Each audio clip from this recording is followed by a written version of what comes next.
जी बिस्मिल्लाहिर्रहमानिर्रहीम। दोस्तों हाज़िर हूँ पीओएस सीरीज़ की एक नई क्लास के साथ। आज की क्लास में इंशाल्लाह हम एक डिलीट कन्फर्मेशन जो मैसेज आता है उसको कस्टमाइज़ करेंगे और अपनी जो सेल्स लिस्ट है उसमें से अपने बिल को डिलीट करेंगे अपने यूज़र से पूछ कर कि वो डिलीट करना चाहता है या नहीं, और अपनी मर्ज़ी का मैसेज उसको देंगे। तो आइए चलते हैं आज की इस नई क्लास की तरफ।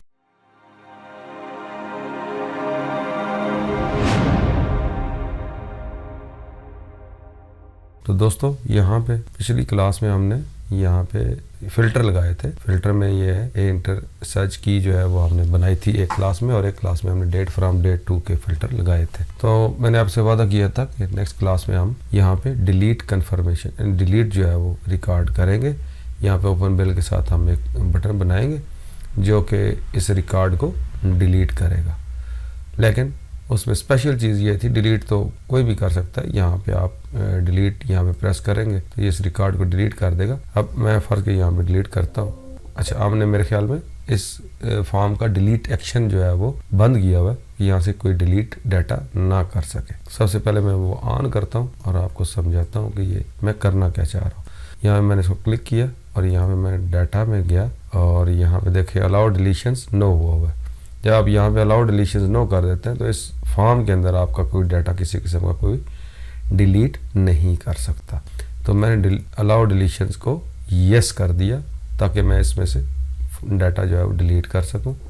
इसको मैंने क्लोज़ किया, यस, फॉर्म को सेव कर दिया। फॉर्म को मैं दोबारा चलाता हूँ। अब यहाँ से मैं इसको क्लिक करूँगा और मैं डिलीट बटन प्रेस कर रहा हूँ क्योंकि हमने यहाँ पे डिलीट का बटन कोई नहीं बनाया हुआ, बल्कि हम बनाते हैं अभी डिलीट का बटन बना के। पहले मैं आपको दिखाऊं कि डिलीट का ये है मैसेज कैसे आता है। यहाँ पे मैं डिलीट प्रेस करता हूँ, देखिए उसने रिकॉर्ड यहाँ से गायब कर दिया, चौथा नंबर रिकॉर्ड। और ये आपसे पूछ रहा है you are about to delete one record, if you click yes you won't be able to undo the delete operation, are you sure you want to delete this record. अब यहाँ पे ये अपना एक मैसेज दे रहा है। हम चाह रहे हैं कि इस मैसेज को कस्टमाइज करें। इस मैसेज को हम अपना मैसेज जो है वो हम यहाँ पे देखें, यहाँ पे हमारा ये जो फॉर्म है ये सेल्स लिस्ट के बारे में, यहाँ पे हमारी सेल्स का डाटा आ रहा है। आप अगर कोई और प्रोजेक्ट बना रहे हैं तो वहाँ पे हो सकता है आपने एम्प्लॉइज का डाटा रखा हो, किसी टेबल में हम कस्टमर का डाटा रखेंगे, किसी टेबल में हम सप्लायर्स का डाटा रखेंगे। तो हर टेबल में जब डिलीट होगा तो यही मैसेज देगा। तो हम यहाँ पे कस्टमाइज मैसेज देना चाहते हैं। यहाँ पे हम देना चाहते हैं कि हम you are about to delete one sales bill from the list या from one sales transaction from the list, this action will not be undone. इस तरह से, या हम इसमें ये मैसेज दे सकते हैं कि ये सेल्स ट्रांजैक्शन जो है वो आपकी डिलीट हो जाएगी और इसके साथ ही आपकी इन्वेंट्री भी अपडेट हो जाएगी। यानी कि अगर आप अक्सर क्या होता है इसको हम यूज करते हैं, जो हम बिल डिलीट करेंगे इसका मतलब क्या होगा कि वो जो हमारी सेल है वो वापस हो गई है। एक मैंने अगर अपनी पॉलिसी ऐसी बनाई हुई है कि आप 5 दिन के अंदर अंदर ये जो सामान है रिटर्न कर सकते हैं, 10 दिन के अंदर कर सकते हैं, महीना, या कभी भी आप आके ये सामान अगर आपने यूज़ नहीं किया आप वापस कर सकते हैं। तो उसमें क्या होगा, हम बिल या तो अमेंड करेंगे, बहुत बिल में से बहुत सारी चीज़ें अगर उसने ली हैं तो एक चीज़ रिटर्न करता है तो हम क्या करेंगे, यहाँ बिल खोल के तो उस बिल को हम उस आइटम को डिलीट कर देंगे, समझेंगे वो रिटर्न हो चुकी है, आपकी इन्वेंट्री में भी आ जाएगी। जब आप बिल यहाँ पे डिलीट करेंगे इसका मतलब वो जो सेल्स है वो आपकी नहीं हुई, तो क्या होगा, ये आपकी इन्वेंट्री में भी वापस आ जाएगी। यानी कि आपके शॉप में अगर 50 आइटम्स थी, आपने सेल की 49 रह गई, वो कस्टमर थोड़ी देर बाद आया तो आपको वापस कर गया, तो आपकी इन्वेंट्री भी अपडेट होनी चाहिए। तो यहाँ पे हम मैसेज में ये दे सकते हैं यूज़र को, ये सेल्स जो आपकी ट्रांजैक्शन है ये डिलीट हो रही है और ये जो है अनडन नहीं होगी और इससे आपकी इन्वेंट्री भी अपडेट हो जाएगी। ये हम यहाँ पे बताना चाहते हैं। तो यहाँ पे अब हम नहीं बता सकते क्योंकि हमारे पास ऑप्शन ही कोई नहीं है कि इसको हम कैसे करेंगे। तो इसको आज हम बताते हैं आपको कि इसको आपने कस्टमाइज कैसे करना है। इसको मैं क्लिक करता हूँ, डिज़ाइन व्यू में जाता हूँ और यहाँ पे हम एक बटन बनाते हैं जिसमें हम जो है वो डिलीट का ऑप्शन जो है वो डालेंगे। इसको मैं थोड़ा सा क्लोज करता हूँ ताकि इतना हो ओपन बिल आ जाए। अब मैं यहाँ पे बटन पे क्लिक किया, यहाँ पे मैंने इसको ड्रॉप किया। आसान तरीका, ताकि हम कोड के थ्रू भी कर सकते हैं लेकिन ये आसान तरीका है। हमने रिकॉर्ड ऑपरेशन किया, डिलीट रिकॉर्ड ऑपरेशन में से डिलीट रिकॉर्ड, नेक्स्ट। इस पे हम ये आइकन ही चाहते हैं और फिनिश कर, इसको मैंने उठाया और यहाँ पे जब रेड लाइन आएगी तो छोड़ देंगे ताकि ये इसके अंदर एडजस्ट हो जाए। इसको थोड़ा सा हम क्लोज कर देंगे, इस बटन जितना ही कर देते हैं, इसको क्लोज कर दिया, इसको क्लोज कर दिया। अब इस बटन के ऊपर ऑटोमेटिकली उसने एक मैक्रो लगा दिया होगा, ये देखें, और मैक्रो में उसने पूरा कोड लिख दिया। देखें बहुत सारा, अब ये बड़े काम का कोड लिखता है। अब यहाँ पे उसने लिखा एन एरर, अगर कोई एरर आ जाए तो क्या करो, और उसके बाद यहाँ पे नॉट फाउंड न्यू रिकॉर्ड, अगर न्यू रिकॉर्ड है तब भी इसको ना चलाओ, डिलीट रिकॉर्ड, और ये सारा उसने खुद उसको वो लिख दिया है। ये ज्यादा अच्छा तरीका है आपको लिखने का। अब यहाँ पे अगर नया रिकॉर्ड है तो उसमें यहाँ पे तो नया नहीं होगा क्योंकि हमने एडिशन को ऑफ किया हुआ है। अब यहाँ पे अगर आप फॉर्म में जाते हैं, एडिशन को ऑन करते हैं, एडिट्स हमने यस किए हुए हैं, फिल्टर यस किए हुए हैं, एडिशन को हमने ऑफ किया हुआ है। यहाँ पे आप एडिशन यस करते हैं और यहाँ पे आप चलाते हैं तो यहाँ पे आपके पास एक खाली रिकॉर्ड भी आता है, इसको भी आप डिलीट कर सकते हैं। यहाँ पे आपने प्रेस किया तो यहाँ पे कोई एक्शन प्रेस वो नहीं करेगा। तो ये उसने मैक्रो में ये चीज़ लिखी हुई है। तो इसको मैं डिज़ाइन व्यू में जाता हूँ, ऑल अलाउ एडिशन को हम नो करते हैं। अब ये खाली रिकॉर्ड नीचे नहीं आएगा। अब आप इसको प्रेस करेंगे तो वो देखिए 4 नंबर रिकॉर्ड उसने डिलीट कर दिया। अगर आप यस करेंगे तो वो परमानेंट डिलीट कर देगा, और अगर हम नो करेंगे तो ये डिलीट नहीं करेगा, इसको वापस ले आएगा। लेकिन ये जो मैसेज आता है इसको हम कस्टमाइज कैसे कर सकते हैं, आए इसको कस्टमाइज करते हैं। मैंने नो कर दिया ताकि ये रिकॉर्ड मेरा वापस आ जाए। मैं वापस गया डिज़ाइन व्यू में, और यहाँ पे डिलीट जो बटन है इस पे आपने कोड जो लिख दिया, इसको अमेंड आपने नहीं करना, आपने इस फॉर्म के कोड को अमेंड करना। फॉर्म के कैसे, इसको मैंने क्लिक किया, इवेंट में गए, यहाँ पे आपको एक इवेंट मिलेगा बिफोर डिलीट कन्फर्मेशन, कि जब इस फॉर्म के अंदर से कोई रिकॉर्ड डिलीट हो तो डिलीट होने से पहले कोई एक्शन परफॉर्म होना चाहिए, वो क्या हो, तो इस पे हम कोड लिखेंगे। इस पे हम यहाँ पे इवेंट प्रोसीजर सेलेक्ट करते हैं और इसको हम सेलेक्ट करते हैं, इसका जो कोड है वो खुल जाएगा। यहाँ इसका कोड नहीं बल्कि इसमें जो हमने कोड लिखना है इसका अभी यहाँ पे क्या आया, sub form before delete confirmation cancel as integer. इसको आप ये ऐसा है, यहाँ पे आप इसको कैंसिल भी कर सकते हैं और रिस्पॉन्स का भी, ये हम आगे यूज करते हैं तो आपको आइडिया हो जाएगा कि ये कैसे यूज होंगे। तो यहाँ पे हमने इसको सबसे पहले आपने यहाँ पे 2 बनाने हैं वेरिएबल, जिसमें हम, और इसमें बल्कि एक और चीज़ भी हम नहीं करते हैं, इसमें आपको थोड़ी सी एरर हैंडलिंग भी सिखाते हैं। तो सबसे पहले हम यहाँ पे एक डिम करेंगे, इसको हम नाम रख देते हैं स्ट्रिंग टाइप का, ये हमारे पास वेरिएबल होगा और इसका होगा मैसेज, क्योंकि मेन तो हमने मैसेज को ही अमेंड करना है। एज स्ट्रिंग टाइप का ये वेरिएबल होगा, और डिम दूसरा क्या करेंगे, ये इंट टाइप का वेरिएबल होगा, और ये होगा रिस्पांस, जिससे हम अपना रिस्पांस मेजर करेंगे यूजर ने यस प्रेस किया या कैंसिल किया। एज इंटीजर यहाँ पे हम उसका रिस्पांस डालेंगे। उसके बाद यहाँ पे हम एक एरर हैंडलर भी लगाएंगे, अगर इस दौरान इसका एरर आता है कोई चीज़ का डिलीट करते हुए, एरर आ जाता है कि जी ये चीज़ डिलीट नहीं हो सकती, ये इसका कोई रिलेशन बना हुआ है इस तरह से, तो वो एरर नंबर हमें मिल जाए, एरर नंबर क्या है और उसकी डिस्क्रिप्शन क्या है, वो हम यहाँ पे उससे लेंगे। तो जब भी एरर आए तो हमें उस एरर की डिस्क्रिप्शन बताए, उसके लिए हम सिंपल यहाँ पे एक ऑप्शन इस्तेमाल करते हैं, on error go to error handler. Error H बड़ा कर देता हूँ और ई भी बड़ा कर देते हैं ताकि थोड़ा सा ये सेट हो जाए। On error go to error handler. जब भी एरर आए, अगर इस दौरान डिलीट ना हो या अगर एरर आए तो एरर हैंडलर पे चला जाए। तो हम यहाँ पे थोड़ा सा नीचे करके यहाँ पे हम एरर हैंडलर बना लेते हैं पहले। सेम आपने देखें, बल्कि आप ये करें, यहाँ पे आप इसको डिलीट मारें, आपने क्या करना है, इसको कॉपी करना है, कंट्रोल सी और यहाँ पे कंट्रोल वी कर देना और आगे कॉलन लगा देना। आप कंट्रोल सी कंट्रोल वी क्यों किया, क्योंकि अगर आप सेम जब तक ये नहीं लिखेंगे तो उस वक्त तक इसको मिलेगा ही नहीं कि एरर हैंडल कहाँ लिखा हुआ है। इसमें आपका कोई गलती हो जाती है तो ये आपका कोड नहीं चलेगा, खुसूसन एरर वाला कोड नहीं चलेगा, एरर दे देगा, एरर वाला कोड एरर दे देगा। क्या बात, ठीक हो गया जी। अब इसमें हम क्या करेंगे, इसमें हम मैसेज बॉक्स वो चाहेंगे कि हमें एरर की नंबर और डिस्क्रिप्शन मिल सके ताकि हम किसी से पूछ सकें या नेट से देख सकें इस एरर का क्या मतलब है। तो हम यहाँ पे क्या लिखते हैं, मैसेज बॉक्स, यहाँ पे डबल कोटेशन मार्क और यहाँ पे सबसे पहले हम क्या लिखेंगे, ERROR error number is equal to कर दें या कॉलन कर दें, ये आपका प्रॉम्प्ट हो जाएगा, यानी कि एरर नंबर, और आगे यहाँ पे वो क्या करे, एरर नंबर डिस्प्ले करे। उसके लिए आप क्या लिखेंगे, ERR.NUMBER नंबर, उसके साथ कनकैटिनेट कर दें। यहाँ पे हम एक लाइन का जो, बल्कि 2-3 लाइनों का हम इसको वक्फा देते हैं। अगर आपने मैसेज बॉक्स के अंदर 2-3 लाइनों का वक्फा देना है, एक लाइन का वक्फा देना है, तो आप एक दफ़ा लिख दें VBCRLF। अगर 2 लाइनों का देना है तो दोबारा आप लिख दें VBCRLF। आप यहाँ पे लिख दें VBCRLF, फिर कनकैटिनेट कर दें एक दफ़ा, फिर VBCRLF, फिर इसको कनकैटिनेट कर दें ERR.D डिस्क्रिप्शन। यहाँ पे ओहो, यहाँ पे मैंने उसको कनकैटिनेट नहीं किया, ये यहाँ पे उसको कनकैटिनेट करना चाहिए था, इसको मैंने कनकैटिनेट नहीं किया इसलिए ये एरर दिया उसने। तो अगर एरर आया तो हमें उस एरर का नंबर और उसकी डिस्क्रिप्शन हमें वो बता दे।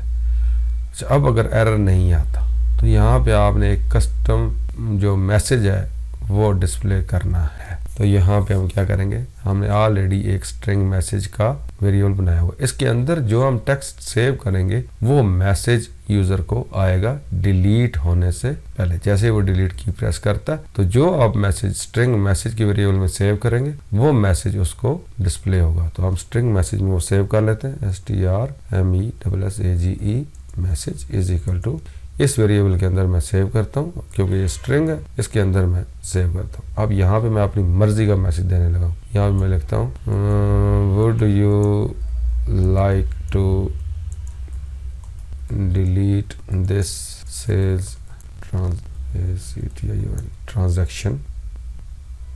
आप इसके बाद क्वेश्चन मार्क दे दें, साथ आप लिख दें, बहुत लंबा नहीं लिखते, आप आगे लिख दें this section will not be undone, ये कर दे, and also update your I बड़ा लिख दें, inventory of store, ये कर दें। हमने इसमें ये सेव कर दिया।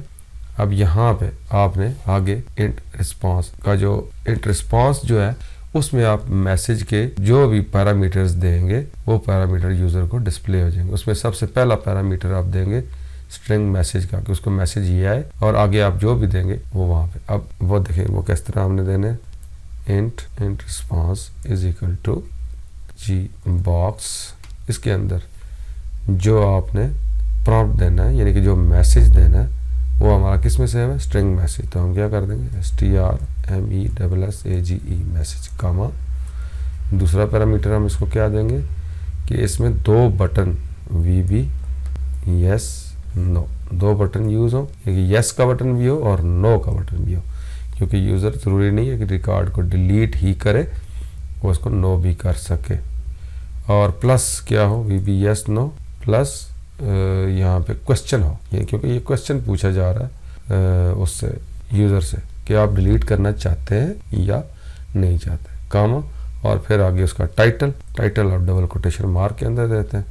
यहाँ पे हम लिख दें कंटिन्यू डिलीट और क्वेश्चन मार्क भी दे दें, ये उसका टाइटल आ जाएगा। मेरे ख्याल में काफ़ी है, आगे भी आप दे सकते हैं हेल्प फाइल वगैरह ये वो, तो उसको हम नहीं करते। यहाँ ये 2 चीज़ें आपने दे दी, स्ट्रिंग मैसेज पहले सेव किया और इंट रिस्पांस के अंदर आपने मैसेज बॉक्स पूरे का पूरा दे दिया। अब हमने इसका रिस्पांस चेक करना है कि वो VB यस प्रेस करता है या नो प्रेस करता है, कौन सा बटन उसने प्रेस करना है, तो वो हम रिस्पांस के अंदर चेक करेंगे। If int response is equal to, अब इंट रिस्पांस में वो क्या करेगा, मैसेज बॉक्स मैसेज देगा, और जो यस नो, अगर यस प्रेस करेगा तो ट्रू इसमें सेव हो जाएगा, अगर 1 सेव हो जाएगा, इंट है क्योंकि 0 और 1 इसमें सेव होते होंगे, या 0 और -1, ये इसका अपना इंटरनल जो है वो कोई कौन सी वैल्यू ये सेव करता है। आप इसको डिस्प्ले भी करा सकते हैं कि इंट रिस्पांस की वैल्यू डिस्प्ले कर दें, बहरहाल वो हमारा टॉपिक नहीं है, वो नेक्स्ट हम कहीं किया तो हम चेक कर लेंगे कि इंट रिस्पांस में वो क्या सेव करता है, अगर यस करें तो क्या सेव करता है, अगर नो करें तो क्या सेव करता है। बहरहाल हम int response is equal to VB yes या VB नो करके हम चेक कर सकते हैं कि इसका रिस्पांस क्या था। If int response is equal to VB yes, then अगर VB यस उसने प्रेस किया है तो रिस्पांस क्या करे, क्या रिस्पांस करना चाहिए उसको। आप सोचें अगर यूज़र ने यस प्रेस किया तो इसका मतलब है वो रिकॉर्ड को डिलीट करना चाहता है। तो आप यहाँ पे simple response equal to AC data error continue, यहाँ पे उसको कंटिन्यू कर देंगे, यानी कि ठीक है रिस्पांस डाटा एरर कंटिन्यू, उसको कंटिन्यू कर देंगे, ये इसको डिलीट करना चाहता है। एल्स अगर वो नो प्रेस करता है तो क्या करें, यहाँ पे आपके पास क्या है, कैंसिल इंटीजर आपके पास मौजूद है, आपने क्या करना है, cancel is equal to true, cancel is equal to true, ताकि वो वाला एक्शन जो है वो वापस आ जाए और एंड इफ कर जाए। और उसके बाद यहाँ पे लाजमी यहाँ पे क्या करें, एग्जिट सब भी कर जाए, ताकि हमारा आगे एरर हैंडलर का जो कोड है वो एग्जीक्यूट ना हो।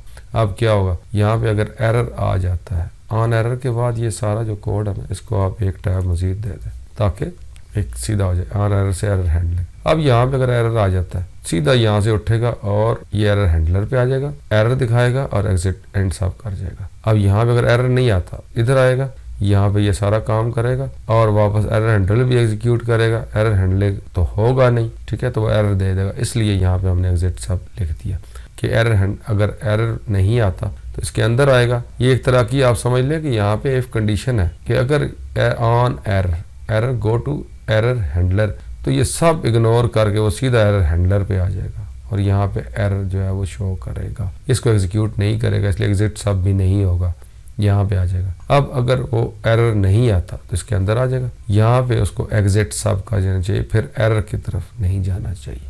तो ये हमने उसको कोड लिख लिया, इसको हम डीबग करके कंपाइल करते हैं, कोई सिंटैक्स एरर हमारे पास नहीं है, इसको हम क्लोज कर देते हैं, क्लोज हो गया। अब यहाँ पे मैं इसको रन करता हूँ, यहाँ पे 4 नंबर जो ये है इसको मैं यहाँ पे प्रेस करता हूँ, ये देखिए हमारे पास आया, क्वेश्चन तो आया लेकिन इसका टेक्स्ट नहीं आया और ये भी हमारा डिलीट हो चुका है।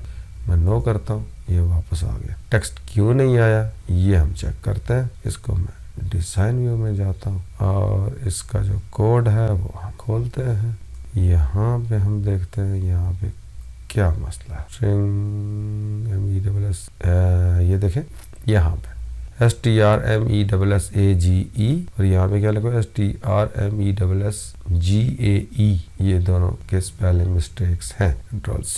अब ये देखें ये लॉजिकल टाइप एरर है। अब इसमें एक और चीज़ भी मैं आपको बताता हूँ, कंट्रोल V कर दिया, यहाँ ये आ गया। यहाँ पे आपने कोशिश किया करें कि डिम जो मैसेज जो वेरिएबल आप बनाते हैं उनका जब इस्तेमाल आप करते हैं तो इनको कॉपी पेस्ट कर लिया करें बजाय टाइप करने के, इस तरह का एरर आ सकता है। तो मैंने यहाँ पे क्या किया, कॉपी पेस्ट कर लिया और दोबारा हम इसको डीबग। अब ये ऐसा एरर है कि ये उसने ये समझा कि आपने यहाँ पे नया वेरिएबल बना लिया है। अच्छा, आप इसको रोक भी सकते हैं कि नया वेरिएबल अगर मैंने बना लिया है तो अगर मैंने डिक्लेयर नहीं किया तो यहाँ पे यूज कर रहा हूँ वो आपको रोक दे। यहाँ पे एक ऑप्शन कंपेयर डेटाबेस और एक और चीज़ होती है, वो कौन सी होती है मेरे जहन में अभी आ जाएगी, वो होती है आपकी ऑप्शन एक्सप्लिसिट। अगर आप यहाँ पे ऑप्शन एक्सप्लिसिट कर देता है, बल्कि मैं पहले क्या करता हूँ, कंट्रोल Z करता हूँ, यहाँ पे देखते हैं कंट्रोल Z कर दिया। अब MESSGAE ही लिखा हुआ है। अब यहाँ पे मैं लिखता हूँ ऑप्शन, ये मैंने लिख दिया। अब मैं इसको क्लोज करता हूँ, इसको रन करता हूँ और यहाँ पे मैं इसको ये करता हूँ। देखें यहाँ मेरे पास एक एरर आया, वेरिएबल नॉट डिफाइंड। देखें यहाँ पे मैंने स्ट्रिंग MASGAE लिखा तो इसने मुझे मैसेज अब ये दिया है कि वेरिएबल नॉट डिफाइंड, कि ऐसा वेरिएबल आप यूज़ कर रहे हैं जो कि आपने डिफाइन नहीं किया, यानी कि dim string message as string, dim int response. आपने जो डिक्लेयर किया है वो स्ट्रिंग मैसेज है लेकिन आप यूज़ करें स्ट्रिंग मैसेज ए, यानी कि ये आपने स्पेलिंग गलत लिखी है। ये ऐसी चीज़ है जो आपने डिक्लेयर तो नहीं की, आप यूज़ कर रहे हैं तो आपको नहीं यूज़ करने देगा। सिर्फ क्या लिखेंगे आप, ऑप्शन एक्सप्लिसिट। ऑप्शन एक्सप्लिसिट लिखने से क्या होगा कि आप एक्सप्लिसिटली जो वेरिएबल डिफाइंड होंगे वही आप यूज़ कर सकेंगे। ये आपको काफ़ी सारे एरर से बचा देता है। तो कोशिश करेंगे यहाँ पे आप ऑप्शन एक्सप्लिसिट जो है वो लिख दिया करें ताकि आपका जो वेरिएबल डिफाइन होता है यहाँ पे अगर आपने उसमें कोई गलती की हुई है तो वो ठीक हो जाए। तो यहाँ पे मैं इसको इसीलिए करता हूँ कॉपी। अगर आप यहाँ पे ऑप्शन एक्सप्लिसिट मिटा देते हैं तो पहले वाला ही होगा हमारा, जिस तरह हाल हमारा हुआ था कि हमने वहाँ पे जाके फिर हम ट्रेस करते रहते हैं। अगर ये तो एक दो हमने ये वेरिएबल डिफाइन किए, ज़्यादा भी डिफाइन कर सकते हैं, फिर हम यहाँ पे ट्रेसिंग उसकी बड़ी मुश्किल हो जाती है क्योंकि यहाँ पे आपको डीबग से भी नहीं पता चलता, कंपाइल से भी नहीं पता चलता, क्योंकि वो समझता है कि ये मैसेज ये जो वेरिएबल है आपने यूज़ किया है तो ठीक ही किया होगा, ज़रूरी नहीं है कि आप उसको डिफाइन करें।